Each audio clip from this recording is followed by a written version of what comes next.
ഏവരെയും പുതിയ വാർത്തകളിലേക്ക് ഞാൻ സ്വാഗതം ചെയ്യുകയാണ്. ഇറാന്റെ ആണവ പദ്ധതി നിർത്തിവെച്ചില്ലെങ്കിൽ എല്ലാം കൂടി അടിച്ച് നിരപ്പാക്കുമെന്ന് ട്രംപ് രണ്ടാം തവണ അധികാരത്തിലേറിയ അന്നു മുതൽ ഇറാനെ ഭീഷണിപ്പെടുത്തിക്കൊണ്ടിരിക്കുകയാണ്. എന്നാൽ അമേരിക്കയ്ക്ക് പഴയതുപോലെ നിന്നു തല്ലാനുള്ള ആവതില്ലെന്ന് ഇറാന് നന്നായി അറിയാവുന്നത് കൊണ്ട് അവർ ട്രംപിന്റെ ഭീഷണിയൊന്നും കാര്യമാക്കാതെ അവരുടെ ആണവ പദ്ധതിയുമായി വളരെ സ്പീഡിൽ മുന്നോട്ട് പോയിക്കൊണ്ടിരിക്കുകയാണ്.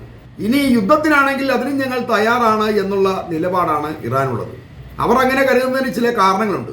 അമേരിക്കയുമായി ഒരു യുദ്ധമുണ്ടായാൽ അതിന്റെ മറവിൽ ഇസ്രായേലിനെ തീർത്തും ഇല്ലാതാക്കാൻ കഴിയുമെന്ന് ഇറാൻ നേതൃത്വം ഇപ്പോഴും വിശ്വസിക്കുന്നുണ്ട്. അതുകൊണ്ടാണ് ഹൂത്തികളുടെയും ഹിസ്ബുള്ളയുടെയും ഹമാസിന്റെയൊക്കെ പിന്നിൽ ഇറാനാണ് എന്ന അമേരിക്കയും ഇസ്രായേലും ഒക്കെ നിരന്തരം ആരോപിച്ചിട്ടും ഭീഷണിപ്പെടുത്തിയിട്ടുമൊന്നും ഇറാൻ പിന്മാറാത്തതും വീണ്ടും ഈ സംഘടനകളെ സഹായിച്ചുകൊണ്ടിരിക്കുന്നതും. ഇറാൻ ഇന്നല്ലെങ്കിൽ നാളെ ഒരു യുദ്ധം പ്രതീക്ഷിക്കുന്നുണ്ട്. അതിനാലാണ് ഇസ്രായേലിനെ വിശ്രമിക്കാനും അവർ കൂടുതൽ ആയുധങ്ങൾ സംഭരിക്കാനും സമയം കൊടുക്കാതെ ഇറാന്റെ പ്രോക്സി സംഘടനകളായ ഹൂത്തികളെയും ഹിസ്ബുള്ളയൊക്കെ കൊണ്ട് നിരന്തരം ഇസ്രായേലിനെ ആക്രമിക്കാൻ പ്രേരിപ്പിക്കുന്നത്. ഹിസ്ബുള്ളയ്ക്ക് ആയുധങ്ങൾ എത്തിക്കാൻ കഴിയാത്തത് മാത്രമാണ് ഇറാന് പറ്റിയ ഏറ്റവും വലിയ അബദ്ധം. കാരണം സിറിയയിലെ അസദിന്റെ ഭരണം വീഴുമെന്ന് ഇറാൻ ഒരിക്കലും പ്രതീക്ഷിച്ചില്ല എന്ന് നമ്മൾ മനസ്സിലാക്കണം. ഇവരൊക്കെ തമ്മിലുള്ള ഈ പ്രശ്നത്തിനിടയിൽ അബു മുഹമ്മദ് ഷാറ എന്ന പഴയ ഇസ്ലാമിക സ്റ്റേറ്റുകാരൻ ഇതിനിടയിൽ കയറി വരുമെന്ന് ഇറാൻ ഒരിക്കലും പ്രതീക്ഷിച്ചിരുന്നില്ല. ഈ ഷാറ എന്ന് പറയുന്ന അബു മുഹമ്മദ് ജൂലാനിയെ സംബന്ധിച്ച് അമേരിക്ക $10 ലക്ഷം വിലയിട്ട ഒരു തലയാണ് കഴുത്തിലുള്ളത്. അങ്ങനെയുള്ള ഷാരയ്ക്ക് അമേരിക്കയുടെയും ഇസ്രായേലിന്റെയും സഹായം ഉണ്ടാകുമെന്നൊന്നും ഇറാൻ ഒരിക്കലും പ്രതീക്ഷിച്ചിരുന്നില്ല. അങ്ങനെ എന്തെങ്കിലും ഒരു ഊഹം ഉണ്ടായിരുന്നെങ്കിൽ തീർച്ചയായും അസദിന്റെ രക്ഷയ്ക്ക് ഇറാൻ സൈന്യം സിറിയയിലെത്തിയിരുന്നു. യുദ്ധം ആരംഭിച്ചത് മുതൽ അസദും ഇറാനുമായിട്ടുള്ള കമ്മ്യൂണിക്കേഷനിൽ വന്ന ചില തകരാറുകളാണ് ഇങ്ങനെയൊക്കെ സംഭവിക്കാൻ കാരണം. ശരിക്കും അസദിനെ നമ്മൾ തന്നെ വിജയിക്കുമെന്ന് പറഞ്ഞ് അയാളുടെ സൈന്യം തന്നെയാണ് ചതിച്ചത്. ശത്രുവിനെ മിത്രമാക്കിയുള്ള അമേരിക്കൻ ഇസ്രായേൽ നീക്കത്തിൽ അസദ് വീണതോടെ സിറിയൻ സഹായത്തോടെ ലെബനനിലെ ഹിസ്ബുള്ളയ്ക്ക് ഇറാനിൽ നിന്നും കിട്ടിയിരുന്ന ആയുധങ്ങളുടെ സപ്ലൈ ലൈനാണ് കട്ടായത്. ഗസക്കാരുടെ ശനിദേശയാണ് ഇങ്ങനെയെല്ലാം സംഭവിക്കാൻ കാരണമെന്നും പറയേണ്ടതുണ്ട്. അസദ് വീടില്ലായിരുന്നെങ്കിൽ ഇതിനകം തന്നെ ഹിസ്ബുള്ള മൂലം ഇസ്രായേൽ കത്തി ചാമ്പലായി പോയേനെ. ഗസയിൽ ഇത്രയധികം മരണങ്ങളും സംഭവിക്കില്ലായിരുന്നു. എന്നാൽ ഹിസ്ബുള്ള തരിപ്പണമായതോടെ ആ വിടവിലേക്ക് ഹൂത്തികളുടെ അതിശക്തമായ കടന്നുവരവിൽ അമേരിക്കയും ഇസ്രായേലും ഇപ്പോൾ പതറി നിൽക്കുകയാണ്. ഹൂത്തികളെ ഒരു വിധത്തിലും തടയാൻ കഴിയില്ല എന്ന് മനസ്സിലായതോടെയാണ് ഈ ഹൂത്തികൾക്ക് സഹായങ്ങൾ എത്തിക്കുന്ന ഇറാനെ ആക്രമിക്കണം എന്ന് സയനിസ്റ്റുകൾ നിർബന്ധം പിടിക്കുന്നത്. ഇറാനെ ആക്രമിച്ചു കഴിഞ്ഞാൽ ഈ ഹൂത്തികൾക്കുള്ള ആയുധങ്ങളുടെ സപ്ലൈ ലൈൻ കട്ട് ചെയ്യാമെന്ന് ഇസ്രായേൽ വിശ്വസിക്കുന്നുണ്ട്. എന്നാൽ ഹിസ്ബുള്ളയ്ക്ക് സിറിയ വഴി ലെബനോനിൽ എത്തിച്ചിരുന്നത് പോലെ അല്ല ഈ ഹൂത്തികളും ഇറാനുമായി സപ്ലൈ നടക്കുന്നത്. അത് കടൽ വഴിയുള്ള ബന്ധമാണ്. ഈ കടൽ വഴിയുള്ള ആയുധക്കടത്തിനെ തടയാൻ ഇസ്രായേലിനോ അമേരിക്കയ്ക്കും ഒരിക്കലും കഴിയില്ല എന്നുള്ളതാണ് സത്യം.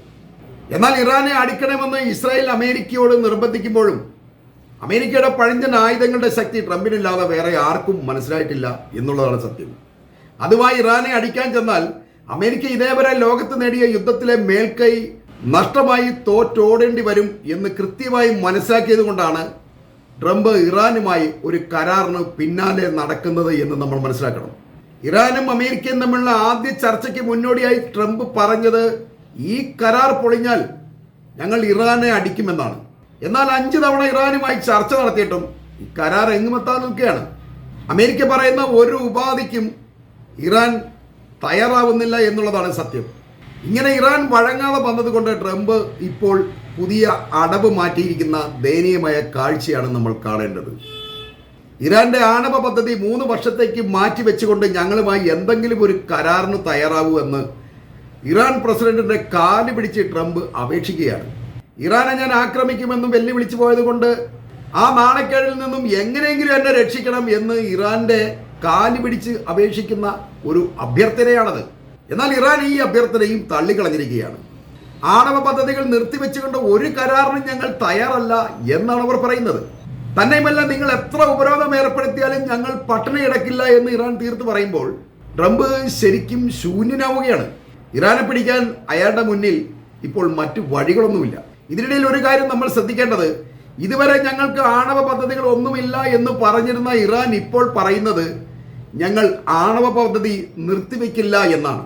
ഇങ്ങനെ ഇറാൻ ഉറപ്പിച്ച് പറയുമ്പോൾ ഏതൊരു ഘട്ടത്തെയും തരണം ചെയ്യാൻ അവർക്ക് കഴിയുമെന്ന ആത്മവിശ്വാസമുള്ളതിനാലാണ് ഇങ്ങനെ അവർ പറയുന്നത് എന്നാണ് നിരൂപകർ ഇതിനെ വിലയിരുത്തുന്നത്. എന്നാൽ ലോകത്തെ അത്ഭുതപ്പെടുത്തിക്കൊണ്ട് ട്രംപ് ഇപ്പോൾ പറയുന്നത് അടുത്ത 2 ദിവസത്തിനുള്ളിൽ ഞാൻ നിങ്ങളോട് നല്ലതോ ചീത്തയായ എന്തെങ്കിലും പറയുമോ എന്ന് എനിക്കറിയില്ല എന്നാണ്. പക്ഷേ എനിക്ക് തോന്നുന്നത് ഞാൻ നിങ്ങളോട് നല്ലതെന്തെങ്കിലും പറയും എന്നാണ്. അയാൾക്കെന്തോ പറയാനുണ്ട്.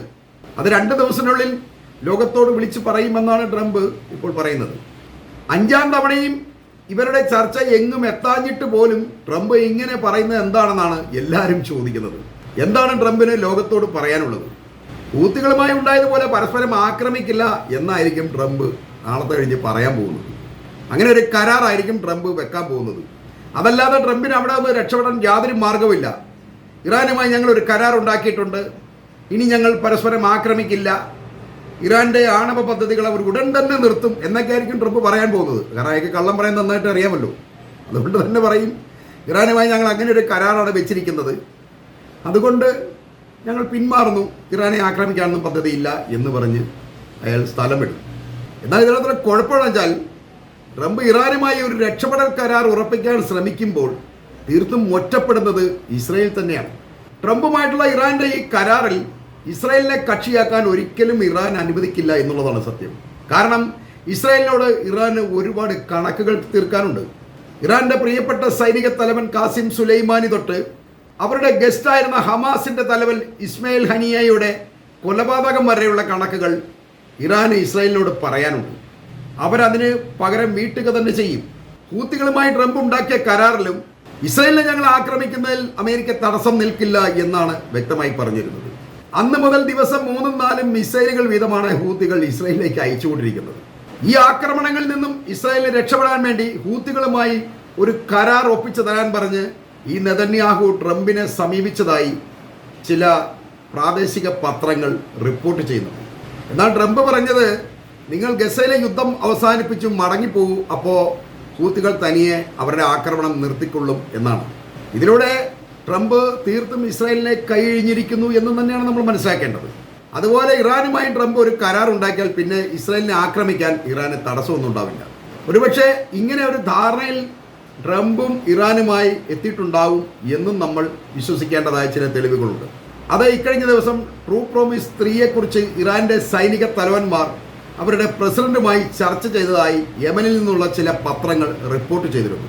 ഈ വാർത്തകൾ ശരിയാണെന്നുണ്ടെങ്കിൽ ഗസയിൽ ട്രംപ് വിതയ്ക്കാൻ വെച്ചിരുന്ന നരകം ഇസ്രായേൽ തന്നെ അടുത്ത ദിവസം നമുക്ക് കാണാൻ കഴിയുമെന്ന് പറഞ്ഞുകൊണ്ട് ഞാൻ ഈ വാർത്തകൾ ഇവിടെ അവസാനിപ്പിക്കുകയാണ്.